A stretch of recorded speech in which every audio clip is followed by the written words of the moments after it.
Welcome back, everyone, to yet another CRUD. Happy Hump Day. It's Wednesday as we get closer to another end of another week.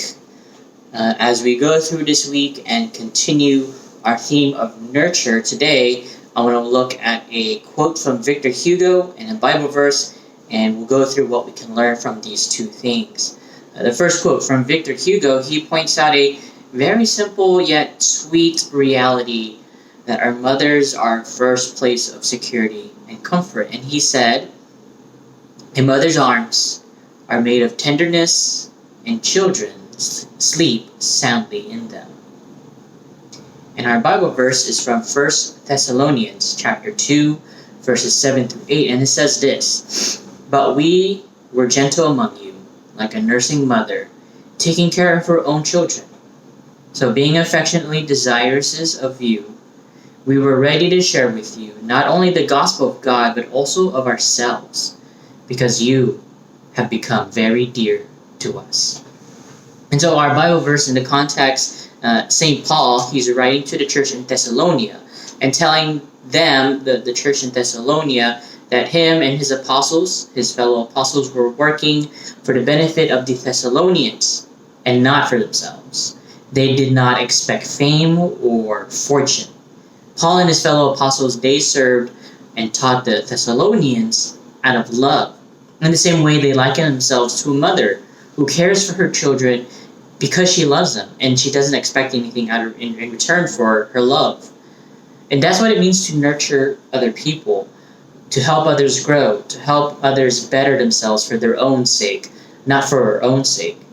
In the same way as we military service members, we nurture each other through mentorship, through our leadership. And of course, there are times where we need to put the boot down, and there's a time place for that. There's a time place for nurturing. And when we mentor our junior soldiers, we give up our own time. We sacrifice a little bit of ourselves to help our comrades get better. They become better, stronger soldiers.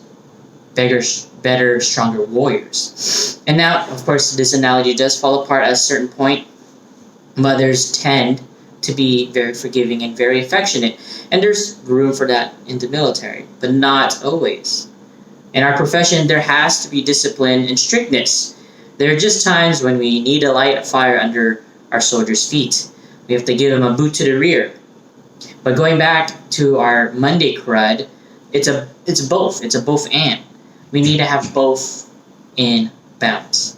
We need to have the wisdom to know when it's appropriate to apply either one at a given time. So that's my encouragement to you today, is to practice that, we have all kinds of personality types in the military, and we lean towards one thing or another, one strength against a weakness. And we all have our weaknesses, we all have our strengths. And when it comes to nurturing or disciplining, we either default towards a nurturing nature or default towards a disciplining nature. And I would argue a lot of us have that disciplining nature. So I want to encourage all of us to continue practicing that disciplining thing, but to apply it when it's necessary, but also to try to figure out how to apply that nurturing thing, that nurturing trait, character, and try to figure out how to apply that in the appropriate time and place. And I want to encourage us to not just that thing, but also to practice those things that we are weak in, so we can be a more well-rounded person in general, and we can better each other. All right, guys, I'll see you next time on Friday for our next CRUD. Have a good week.